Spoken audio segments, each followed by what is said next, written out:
Bueno, a ver, ¿qué tenemos hoy para ver de la clase? Vamos a arrancar con otra parte del tema, de los temas. Vamos a hablar sobre la coagulación normal, ¿sí? Vieron que dentro de los capítulos hay uno que hablamos sobre coagulación, el uso o el manejo de los anticoagulantes y enfermedades relacionadas a la trastorno de la coagulación, como las trombosis principalmente y la embolia de pulmón, que es lo que vamos a ver a lo largo de estas semanas, y endocardititis infecciosa, creo, parte del examen del tercer examen sería, después nos quedan una semana más, el cuarto, y se acaba. Buenas tardes, profe. Hola, buenas tardes. Perdón, recién me puedo incorporar. ¿Qué tal? No hay problema. Estamos todos volviendo a la actividad, así que no pasa nada. Gracias. Bueno, esto de la hemostasia normal es algo extremadamente importante. ¿Sí? La hemostasia en realidad hace referencia a todos los procesos que van a ocurrir relacionados al mantenimiento de la sangre en estado líquido dentro de los vasos sanguíneos, o sea, eso es la balanza entre las sustancias o factores que van a tender a que la sangre coagule de más y las sustancias o factores que van a llevar a que la sangre esté más en estado líquido o anticoagulantes o fibrinolíticos se llama. Esto de la coagulación en realidad está formado, o la hemostasia está formado por dos elementos que son, uno, los elementos bioquímicos que vamos a hablar un poco, ¿sí? Vamos a detallar, y los elementos mecánicos que van a permitir que esto ocurra. Entonces lo que van a hacer la sangre por un balance entre los factores procoagulantes y anticoagulantes se mantiene en este estado viscoso, por así decirlo, que es el que tiene el sangre líquido. Si estos se alteran, obviamente que si está en un estado procoagulante se van a formar coágulos de más. Si está en un estado demasiado anticoagulado, el paciente va a estar de sangre más líquida, entre comillas, o vamos a tener tendencia a tener sangrado y hemorragia. La importancia de este sistema además es que va a evitar hemorragias formando un coágulo, ¿sí? Hemorragia en cualquiera de las formas posibles, tanto sea externa como interna. Va a ayudarnos a reparar una lesión y a la cicatrización, y luego va a resolver formando un coágulo, el cual a lo largo del tiempo lo tiene que disolver, porque el coágulo es una medida transitoria hasta que se repare el tejido. Entonces no es algo que tenga que estar en forma permanente en ese lugar, sino que es una respuesta, se resuelve el sangrado o el daño de la pared vascular, y luego el coágulo tiene que desaparecer. ¿Qué elementos van a formar la hemostasia, digamos, el sistema de coagulación en nuestro cuerpo? Bueno, son cuatro: los factores, los vasos sanguíneos, las plaquetas, que son algunas células de la sangre, los factores de coagulación, que son proteínas de la sangre, y los factores fibrinolíticos, que son otras proteínas de la sangre, que lo que tienden a hacer es a romper el coágulo que estuvo formado. Nosotros, como vamos a hablar de la coagulación más que la ruptura del coágulo, vamos a hablar de estos tres temas, que son los vasos, las plaquetas y los factores de coagulación, y cómo se los estudia, ¿sí? En las etapas de la coagulación tenemos 4 pasos que se dan en formas sucesivas. El primer paso es la vasoconstricción o el espasmo de la arteria se contrae para evitar la pérdida de sangre. El segundo paso que ocurre después de contraerse la arteria es la formación de un tapón plaquetario, que ya vamos a ver cómo es. Luego se va a formar un coágulo sanguíneo por la activación de la cascada de los factores de coagulación. Y por último, ese coágulo que se está formando y que está flojo o débil, porque todavía está blando, se va a organizar fibrosamente para tomar una estructura más sólida y formar el tapón finalmente hemostático para evitar la pérdida de sangre, o si ya no es necesario, se va a disolver este coágulo por este sistema de fibrinólisis, que dije que bueno, hoy no lo vamos a detallar, porque lo que vamos a hablar es particularmente sobre la coagulación. Entonces, el primer paso que dijimos es la vasoconstricción o el espasmo vascular. ¿Qué ocurre? Cuando esto es una arteria, donde vemos el medio que ha sufrido una ruptura en su pared, y vemos cómo la arteria, que tiene este calibre tanto antes como después del área de la ruptura de la pared, es mucho más chico donde está rota la pared, valga la redundancia. Entonces, esto que ocurre en realidad es que cuando la pared arterial se lastima, el músculo liso de las arterias que unen las capas, la capa media es la muscular más potente de las arterias, se contrae. Uno de los estímulos que le hace contraer es el daño o la incuria sobre el mismo vaso. Uno le lastima el vaso y se contrae la arteria, que genera algo que se llama espasmo local, que es lo que vemos acá. Pero además, las plaquetas liberan distintas sustancias, ¿sí? O factores de autacoides o quimiotácticos, que no son más que proteínas de la sangre, que van a activar las células musculares también de la pared vascular para que se contraigan. y además el reflejo nervioso. Las paredes vasculares por fuera tienen algo que se llama vasa nervorum, que son una pequeña microscópica red de neuronas que tiene y de nervios. Esos nervios, al detectar la injuria, también mandan una señal para que el vaso se contraiga. Entonces se contrae el vaso donde hemos tenido una injuria o un daño, por el efecto del propio daño en sí mismo, por las sustancias químicas que liberan las plaquetas, que son estos elementos amarillos que se están uniendo o acercando al lugar de la ruptura de la pared, y por el reflejo originado nervioso en el mismo lugar donde tiene la lesión el vaso. Pero el elemento más clave donde empieza toda la cascada de la coagulación son las plaquetas. Estas plaquetas son estas pequeñas células que vemos acá, que son muy chiquititas, que se forman a partir de esta gran célula que está en la médula ósea. Esta célula que está en la médula ósea se llama megacariocito. Lo que va a hacer esta célula es una célula que tiene gran retículo sarcoplásmico y un gran núcleo. Estas células van a ir liberando como si fueran estas pequeñas vesículas, pero que en realidad no lo son partes de la misma célula, pero que no tienen núcleo, sino que lo que solo tienen es una pared celular y un montón de gránulos en su interior o vacuolas que contienen distintas enzimas y proteínas que se van a activar en función de la cascada de la coagulación y los receptores que se han activado de las plaquetas. Entonces, son células que, como les puse acá, no tienen núcleo, no se pueden reproducir, es decir, que las plaquetas solo se generan en la médula ósea, a partir de estas células que están allí en la médula ósea, y que a pesar de no tener núcleo, tienen las características completas de una célula, es decir, pueden alimentarse y tienen funciones químicas, salvo la de la reproductiva, no se pueden reproducir o dividir. ¿Y cuánto duran en la sangre? Bueno, van a durar no más de 2 semanas, o sea que son células que están en constante recambio, ¿sí? Estas células que son liberadas de la médula ósea no nos van a durar más de 12 o 14 días, circulando en la sangre y luego son eliminadas por el vaso, porque ya se vuelven disfuncionales. Entonces, en el interior estas plaquetas lo que tienen son un montón de proteínas contráctiles y gránulos. ¿Y para qué nos sirven esto? Las proteínas contráctiles son parte del esqueleto de la célula o citoesqueleto. Cuando la célula, la plaqueta, recibe la información para activarse, porque hubo un daño, como vemos acá, en la pared vascular, esas plaquetas detectan el daño y empiezan a tener cambios conformacionales por estas proteínas contráctiles y se vuelven espiculadas, que ven la diferencia entre una plaqueta que está quiescente, dormida o circulante, contra una plaqueta que está activada, que tiene todas estas espículas hacia afuera, que es para adherirse una a las otras, ¿sí? Y además liberan sustancias gránulos que van a hacer que más plaquetas se vengan al lugar, porque las va a atraer, esas sustancias que liberan, y además lo que van a producir es que se unan entre sí las plaquetas a través de la activación del factor de von Willebrand, ¿sí? Que es un receptor que tienen en la membrana de la célula. Lo que van a lograr finalmente, las plaquetas, que en este caso son las células más celestes, digamos, que ven en el gráfico, es juntar varias plaquetas amontonadas con los glóbulos rojos y algo que se llama fibrina, formando esto que es el tapón hemostático. Y si lo ven, es como un tapón que se forma en la solución de continuidad de la pared arterial, que ese es el efecto que vamos a buscar. ¿Y cómo se forma este tapón? Bueno, acá vemos que hay un daño en la pared del vaso, como lo vimos recién. Las plaquetas van a entrar en contacto, las plaquetas son estas chiquititas, acá son las violetas, van a entrar en contacto con esta área de lesión, van a cambiar la forma, esa forma espiculada o estrellada, a través de este desarrollo de estos bracitos que se llaman pseudópodos, que lo que hacen es permitirle moverse, migrar hacia el lugar donde tiene la lesión y anclarse a esos lugares, y anclarse o fijarse hacia otras plaquetas y glóbulos rojos. Se van a contraer por todas las proteínas que tienen en su interior y van a liberar los gránulos que hablamos recién, que van a tener tromboxano A2, por ejemplo, que va a hacer que vengan más plaquetas, o adenosina difosfato, que van a hacer que vengan más plaquetas y se unan entre sí, se vuelven pegajosas o adherentes, se pegan al vaso, se pegan entre sí, y todas estas cosas que liberaron además van atrayendo más y más arterias, más plaquetas, que conjunto a los glóbulos rojos forman este conocido o bendito tapón plaquetario, ¿sí? Que lo que hace es cerrar la pared del vaso y evitar la fuga de sangre a través del mismo.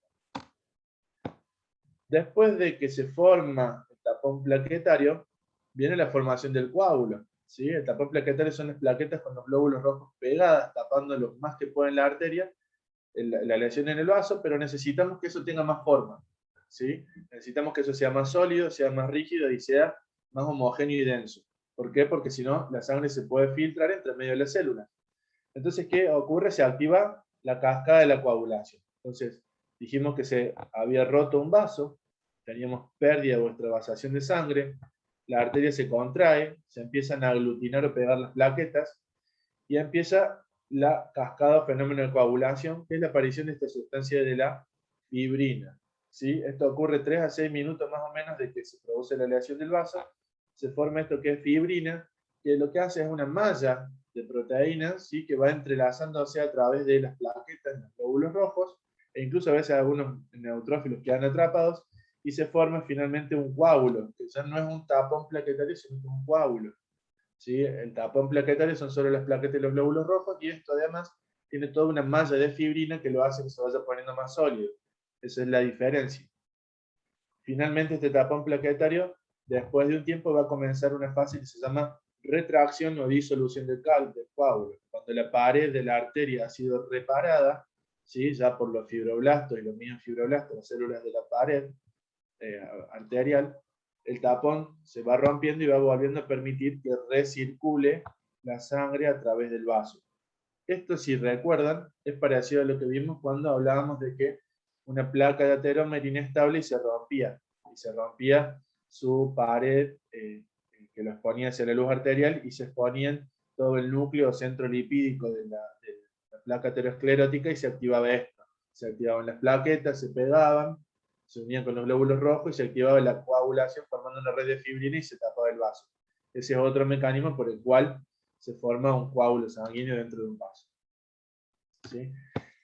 La formación del coágulo, como les dije recién, va a depender de los pasos previos. La contracción de la arteria, la activación, la migración sería la activación de las plaquetas, que es el cambio de forma de las plaquetas, la migración hacia la zona de la lesión, la adhesión de las plaquetas y la adhesión con los glóbulos rojos. Una vez que ocurre todo eso, tenemos el tapón plaquetario y empieza esta fase, que es la formación del coágulo, que tiene además 3 etapas más para que ocurra. ¿Sí?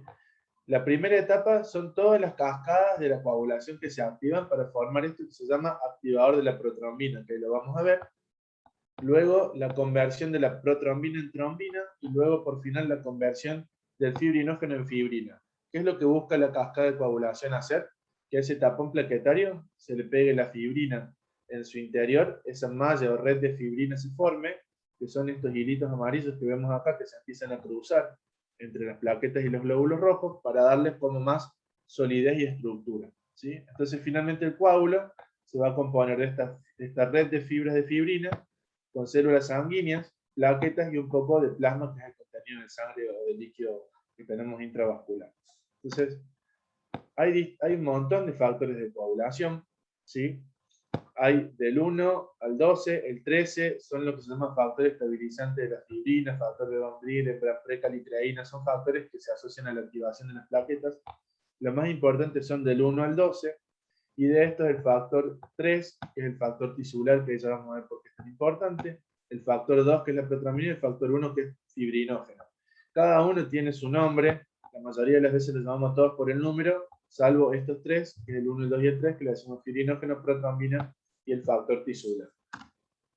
Hay 2 vías en nuestro cuerpo por lo cual se va a formar un coágulo, ¿sí? Tenemos la vía intrínseca y la vía extrínseca. Entonces vamos a ver primero la vía intrínseca y luego la vía extrínseca. La vía intrínseca se produce, como ven, por la activación de esta hormona que se llama precalicreína y se convierte en calicreína, que tiene que ver con lo que liberan las plaquetas cuando se empiezan a agregar entre sí y a unir. Esto hace que el factor 12 se convierta en factor 12 activado. Y acá es donde empieza una cascada sin fin. Entonces las plaquetas liberaron la calicreína, que transforma el factor 12 en factor 12 activado. Este factor 12 activado, que quiere decir que va a tener función, porque cuando están en rosa, digamos en el gráfico, solo el factor 12 está quiescente, está inactivo, es decir, que no tiene ningún tipo de actividad. El cambio de forma que le produce la calicreína lo vuelve en activado el 12. El 12 lo que va a hacer es transformar el factor 11 en factor 11 activado. ese factor 11 activado va a transformar el factor 9 en 9 activado. Y ese factor 9 activado, junto con el factor 8 y una molécula de calcio en la pared celular, van a transformar al factor 10, el factor 10 activado. Eso es lo que queremos nosotros que ocurra, que se transforme el factor 10 en factor 10 activado, porque es la vía final común de las dos cadenas. Ahí lo vamos a ver. ¿Sí? Entonces, esta vía intrínseca va a depender de las cosas que libera en el torrente sanguíneo, los fenómenos de la agregación plaquetal. La vía extrínseca va a depender de la lesión tisular. Entonces, el vaso, como lo habíamos visto, se daña. Ese vaso dañado va a exponer dentro de sus paredes esto que se llama factor tisular, que se llama tromboplastina. Ese factor tisular lo que va a hacer es unirse al factor 7, esto está dentro del vaso y está protegido dentro de las paredes de los vasos para que no active esto, pero cuando la pared del vaso se rompe, se expone este factor tisular que activa al factor 7 y lo convierte en factor 7 activado, y que ese factor 7 activado lo que va a hacer es convertir el factor 10 en 10 activado. Veámoslo un poco más entero todo porque, para que no sea tan complejo. Dijimos, la vía intrínseca depende de las sustancias quimiotácticas que liberan las plaquetas, principalmente la precalicreína, la calicreína que convierte el factor 12 en 12 activado, el 12 convierte al 11 en 11 activado, el 11 convierte al 9 en 9 activado y que se junta con el factor 8 activado para transformar el factor 10. Y nos quedamos ahí. Vamos a la vía extrínseca donde la pared arterial se daña. Esa pared arterial expone el factor tisular o tromboplastina que hace que el factor 7 se vuelva activado y el factor 7 activado convierte el factor 10 en factor 10 activado. Y acá es donde empieza la vía final común. Este factor 10 activado va a transformar, junto con el factor 5, va a transformar a la protrombina en trombina. Esto es lo que se llama complejo activador de la protrombina. El factor 10 unido al factor 5 y a una molécula de calcio, ambos dos activados, van a hacer que la protrombina se transforme en trombina. Recuerden que son todos factores de coagulación, son proteínas de la sangre. Esta trombina activada, que sería el factor 2, ¿sí?, va a tener efectos sobre el fibrinógeno. Y lo que va a hacer es que el fibrinógeno factor 1 se transforme finalmente en esta fibrina, que es lo que nosotros necesitamos. Estas pequeñas moléculas, digamos, o red de fibrina que se va a meter entre los glóbulos rojos y las plaquetas para darle forma y formar el coágulo finalmente. Esta fibrina, a través del factor 13 activado, que se activa también por la protrombina, va a formar que esta fibrina haga enlaces cruzados y empiece a formar la red o la malla de fibrina que termina por formar el tapón hemostático. Pero ¿qué ocurre? Este factor 10 activado y el factor 5 también tienen efectos hacia atrás.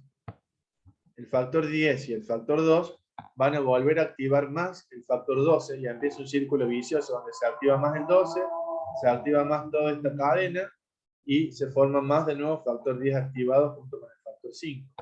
Y a su vez, el factor 13 va a ser parte de un factor, junto con el factor tisular, y el factor 13 termina activando más el factor 8 y activa más esta cadena en un círculo vicioso, formando fibrinógeno, que es lo que nos lleva finalmente a la protrombina y trombina, formar fibrinógeno y los enlaces cruzados. Es decir, que se generan como dos ciclos de retroalimentación positiva, donde la formación de este coágulo, de estos factores de coagulación, va a estimular más formación del mismo factor, activando más la cadena, ¿sí? Todo el objetivo es formar esto, la fibrina y los puentes cruzados o enlaces cruzados de fibrina. ¿Eso se entendió más o menos? Sí, profe.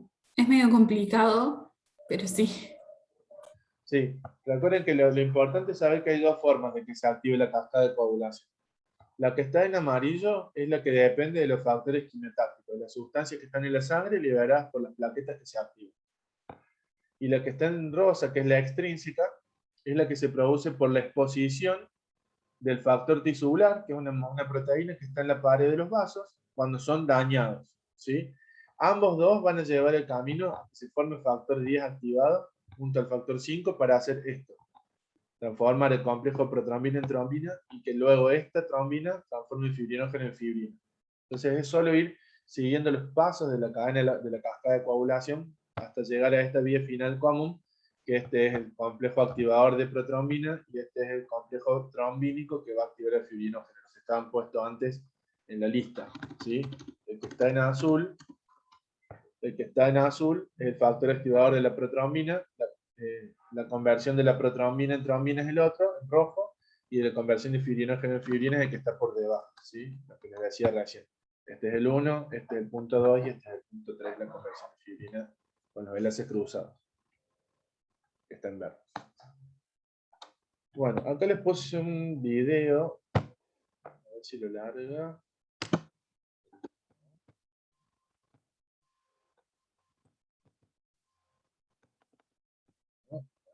Un segundo, para que lo veamos en un modo más gráfico. Tengo que compartir audio en un segundo.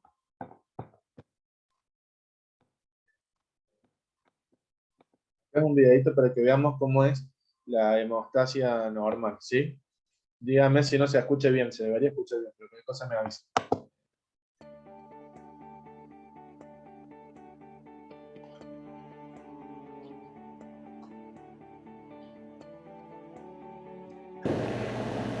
El daño a los vasos sanguíneos y capilares es frecuente.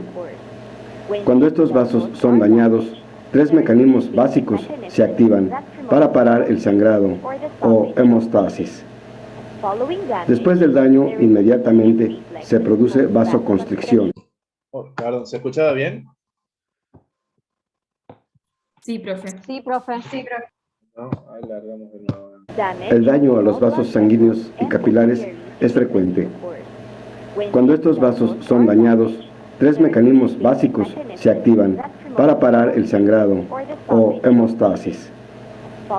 Después del daño, inmediatamente se produce vasoconstricción para disminuir la pérdida de sangre. La colágena expuesta y el factor Willebrand del lado dañado hace que las plaquetas cambien su forma y se adhieran. Aquí bajo el vaso dañado se produce una degranulación y liberan gránulos del citoplasma que contienen serotonina, un vasoconstrictor, ADP y tromboxano A2. El ADP atrae más plaquetas al sitio y el tromboxano A2 produce degranulación, agregación plaquetaria y vasoconstricción. Tanto como el tromboxano A2 y el ADP promueven más adherencia plaquetaria y esto a su vez más tromboxano y ADP. La retroalimentación positiva promueve un sólido tapón. El siguiente mecanismo hemostático es la coagulación. El tejido dañado libera el factor 3 o tromboplastina, que junto con iones calcio activan al factor 7, iniciándose así el mecanismo extrínseco. El factor 12 activa... Esto lo entendieron, esto, ¿no es cierto? El tejido dañado, lo que expone el factor 3, que es el factor tisular, que activa el factor 7 y arranca la cascada, ¿no es cierto? Es un poco más fácil así verlo en el video, ¿no? Sí, profe. Se entiende mejor.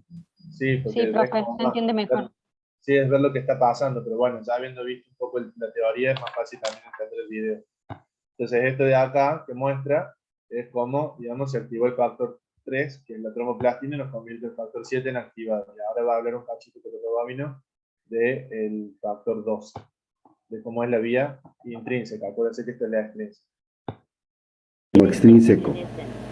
El factor 12 activa al factor 11, que a su vez activa al factor 9, junto con el cofactor 8, y esto inicia el mecanismo intrínseco. Tanto el factor 7 como el factor 9 promueven una reacción en cascada, activando eventualmente al factor 10. El factor 10 permite que el factor 3, el factor 5, calcio, y el factor de tromboplastina o PF3 activarán al activador de protrombina. El activador de protrombina convierte a la protrombina en trombina. Hasta ahí vamos más o menos lo que mostró. Sí, profe. Bien, esto es la vía final común, digamos, cuando ya el factor 10 junto con el 5 nos activan este factor de protrombina, que es el activador, esta unión del 10 con el 5 y calcio, que va a transformar protrombina en trombina, pero luego obtener el fibrinógeno. Ahí vamos a ver cómo sigue.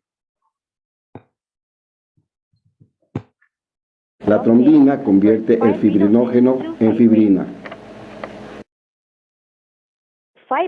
La fibrina inicia la formación de una masa laxa para luego el factor 13 promueva los enlaces covalentes que estabilizan la fibrina en fibras tensas y luego los eritrocitos se aglutinen en la fibrina y eso de formación forme el coágulo.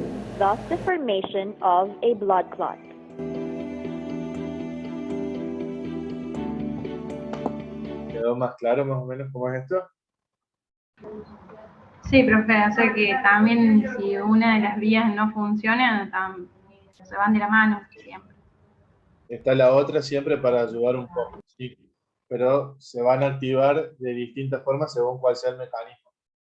Se entiende cuando siempre que hay un daño de una pared arterial, las plaquetas van a liberar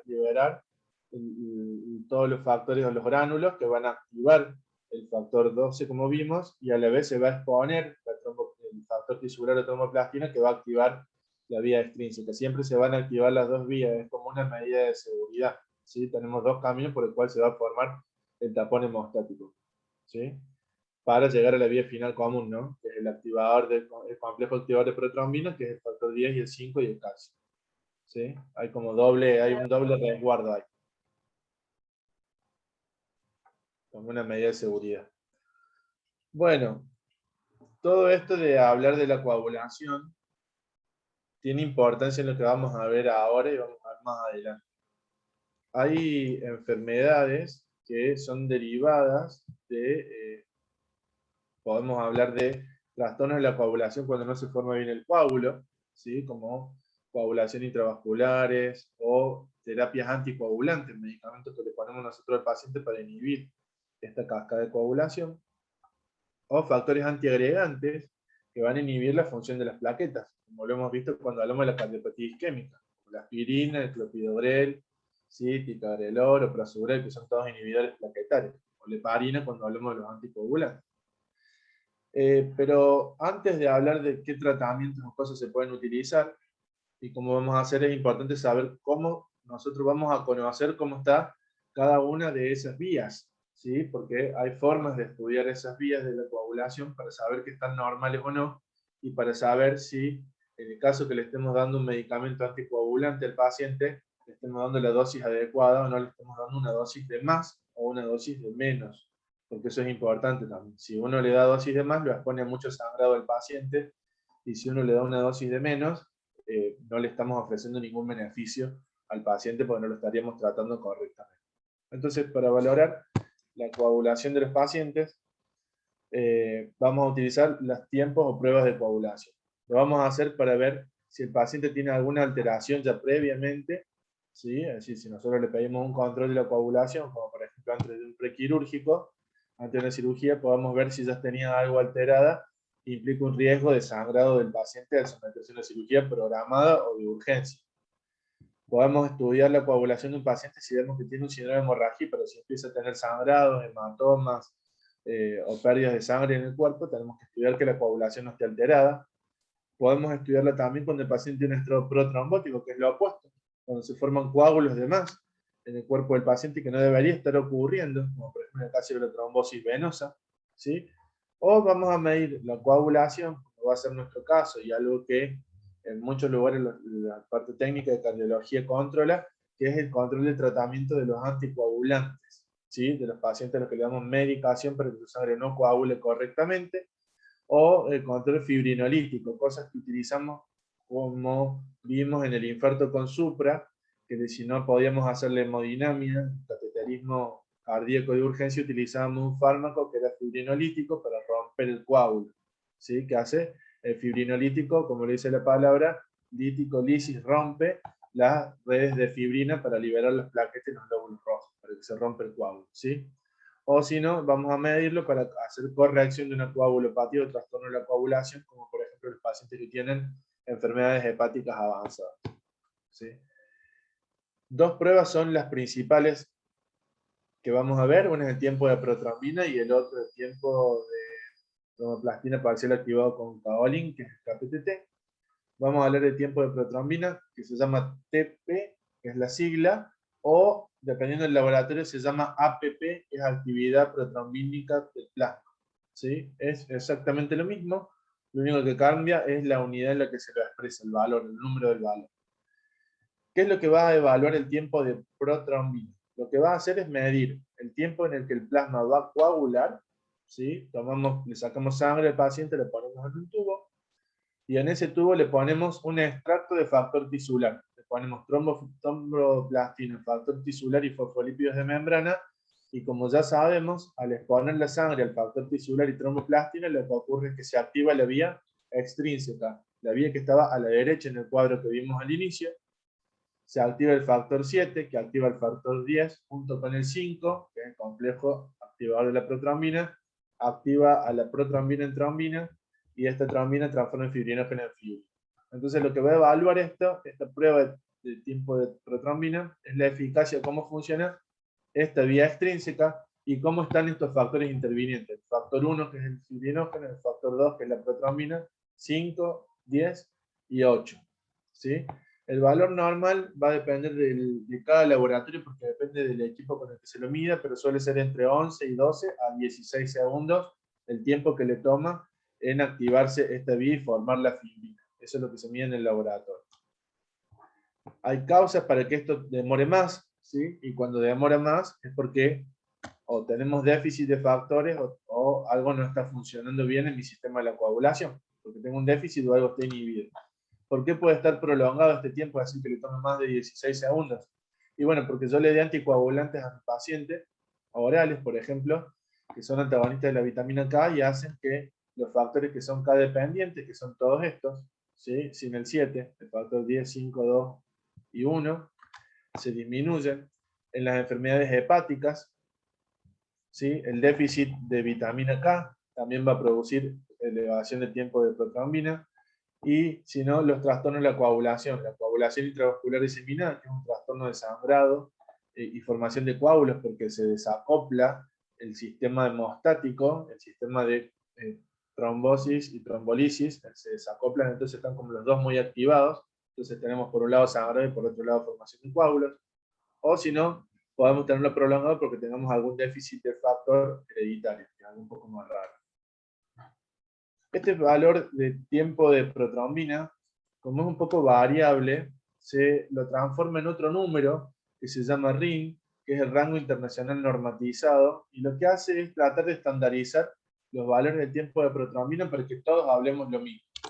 ¿Sí? Porque como cada aparato, cada equipo tiene un valor que no es exactamente igual, lo que hacen es convertirse ese valor a este rango internacional para que en cualquier lugar del mundo, cuando uno diga el RIN de mi paciente normal es 0,9 a 1,3, es lo mismo acá en la China, en Rusia, en Estados Unidos. En todos lados del RIN, el valor normal es 0,9 a 1,3. En tanto que el valor del tiempo de protrombina puede variar por el equipo con el que se mide, es algo de la técnica. Entonces, este RIN estandariza los valores del tiempo de protrombina para que todos hablemos el mismo idioma en cualquier lugar del mundo, e incluso en Córdoba, que pueden encontrar distintos laboratorios que nos ofrecen un resultado distinto como valor normal, ¿sí?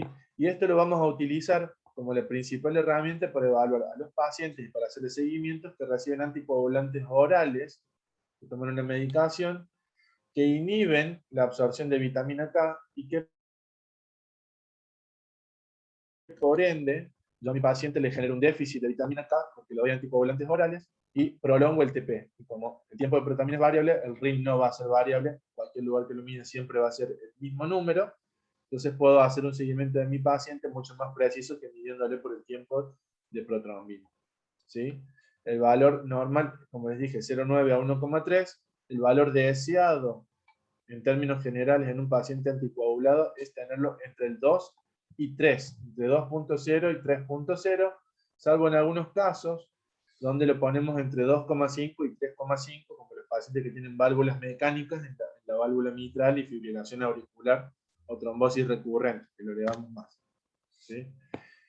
Para medir qué tanto tiempo mi paciente ha estado en el seguimiento, porque un paciente que está anticoagulado lo está por varios meses o lo está de por vida, tenemos que saber cuánto tiempo ha estado en rango, y esto se llama TTR, que es el tiempo dentro del rango terapéutico. Es muy difícil manejar la coagulación de los pacientes que están tomando estos anticoagulantes orales antagonistas de la vitamina K, que es el ejemplo que vamos a hablar ahora, porque los otros no se controlan, digamos los más nuevos. Los dos remedios que se utilizan es warfarina y acenocumarol. Acenocumarol afuera del país prácticamente no hay, solo es warfarina. Los dos lo que hacen es se absorben y en el intestino impiden que la vitamina K de los alimentos sean absorbidas y se elimina con las heces, entonces se genera un déficit de vitamina K que hace que caigan la cantidad de factores de coagulación que son dependientes de la vitamina K, que son particularmente lo de la vía extrínseca. ¿Sí? Pero ¿qué pasa? La dosis de estos dos remedios es muy estrecha, porque si le damos un poquito de más, el RIN se nos va para arriba, y si le damos un poquito de menos, se nos baja rápidamente. Y además que no todos los pacientes tienen la misma respuesta a la misma dosis. Es decir, si a alguien le doy un comprimido, capaz que todos los días, capaz que se le va muy arriba el RIN, y hay otros que con un comprimido diario no les alcanza. Además de eso, va a depender de la dieta. Si el paciente come muchas verduras de hoja verde o alimentos ricos en vitamina K, el medicamento hace menos efecto. Entonces, perdemos control o el manejo del RIN estrecho.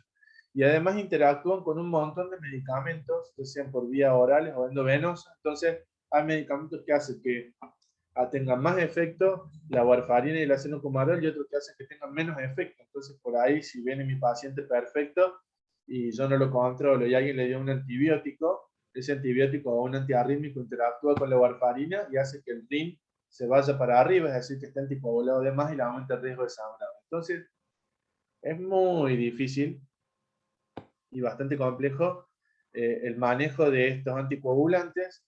Hay que conocerlos bien y conocer esto que les digo: cualquier medicamento, cualquier cambio en la dieta va a hacer que cambie, ¿sí?, el resultado del valor del RIN. Acuérdense que medimos RIN porque el RIN es igual en todos lados. Está internacionalmente normatizado como es el valor del RIN. Y para saber qué tan bien viene mi paciente o no, tenemos esto que se llama, lo que les dije, tiempo terapéutico en rango, que lo que hacemos es ver es la proporción de tiempo que nuestros pacientes hace que toman el anticoagulante antagonista de vitamina K, en la cual el RIN se encontró entre 2 y 3.0, para saber si la mayor parte del tiempo ha estado dentro del rango que yo quiero, ha estado por encima del rango que yo quiero, o por debajo del rango que yo quiero. Porque por debajo de 2 no tienen efectos beneficiosos, y por encima de 3 se asocian a mayor tasas de sangrado. Entonces, eso nos va dando una pauta de cómo tenemos que manejarnos con la dosis y la dieta de nuestros pacientes. ¿Sí? Por otro lado, la otra vía que tenemos que evaluar es la vía intrínseca, que se evalúa con esto que se llama KPTT o TTPK, depende de cómo acomoden las siglas, que es tiempo de tromboplastina parcial activado con caolín, el nombre real de la prueba. De nuevo, tomamos una muestra de sangre de nuestro paciente y lo que vamos a medir es cuánto tarda en formarse un coágulo con esa sangre de mi paciente después de que se activen los factores de la coagulación, pero sin ponerle factor tisular. Entonces, al no ponerle factor tisular, lo que ocurre es que no activo la vía extrínseca, que depende del factor 7 y del factor tisular, sino que solo activo la vía intrínseca, y voy a evaluar cómo funcionan el factor 12, el factor 11, el factor 9, el 8, y acá de nuevo, el 10, el 5, el 2, y también el fibrinógeno. ¿Sí? Este KPTT se ve severamente alterado cuando utilizamos heparina. ¿Sí? Cuando utilizamos heparina, que actúa sobre la trombina y sobre estos factores de la coagulación entre el 12, el 10 y el 9, hace que disminuyan su eficacia, y por ende, cuando utilizamos heparina, se ve más alterado el KPTT que el APP. ¿Sí? El rango normal va a depender del laboratorio donde lo midan. algunos son 6 a 10 segundos, otros son 20 segundos. En Argentina la mayoría son 20 a 45 segundos. Por eso, esto también depende del valor normal que el laboratorio nos tiene que decir al lado del valor informado para que sepamos dónde estamos parados. En términos generales y en la mayoría de los lugares acá en nuestro país es 45 segundos el valor máximo. ¿Por qué va a estar prolongado? Es decir, va a demorar más segundos en coagular la sangre. Y bueno, va a estar prolongado por cosas parecidas. Cuando hay coagulación intravascular diseminada, esto que había comentado, que es un trastorno de la coagulación severo, donde se forman coágulos y a la vez hemorragia. La enfermedad hepática, donde se dejan de sintetizar los factores de la coagulación. Y la administración de heparina, en realidad, que lo que actúa la heparina es principalmente sobre estos factores de la vía intrínseca, los inhibe, ¿sí? No sé si tienen preguntas sobre esto. Yo no les quería llenar mucho la información con esto, porque ya vamos a ver después más adelante cómo funcionan los anticoagulantes, las heparinas, y cómo se les hace el seguimiento al paciente.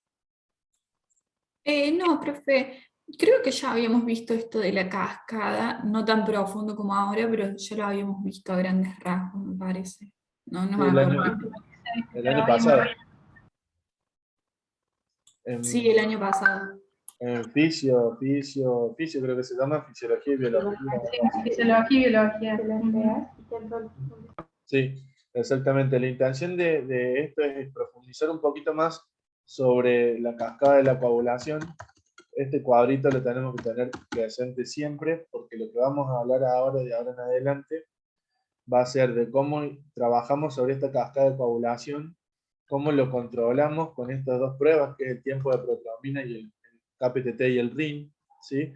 Porque las enfermedades que vamos a ver más adelante van a ser relacionadas a trastornos de la coagulación o trombosis, ¿sí? Entonces vamos a ver trombosis de las piernas, embolia de pulmón, cómo se trata y cómo se lo sigue, y cómo hacer el seguimiento de un paciente que está anticoagulado dependiendo con qué fármaco. ¿Estamos? Hoy era esto lo que vamos a hablar, no era tan extensa la clase ni tan complicada, pero me interesaba que pudiéramos, si tienen alguna duda, discutirlo, porque es muy, muy importante. Si ustedes quieren el videito, se los puedo subir, colgar por separado a la página, para que lo puedan ver de nuevo, porque es más práctico, y lo pueden ir viendo el video de a poquito con el cuadrito este, para entender más o menos qué es lo que va pasando. Sí, por favor, profe, gracias. ¿Sí? Porque este no les va a salir en el PDF les va a salir como un cuadro negro. Sí, profe, Bueno. si después lo puedes subir, mejor. Sí, me parece que es más didáctico verlo en forma animada y es más simple. Quizás en las de... Sí.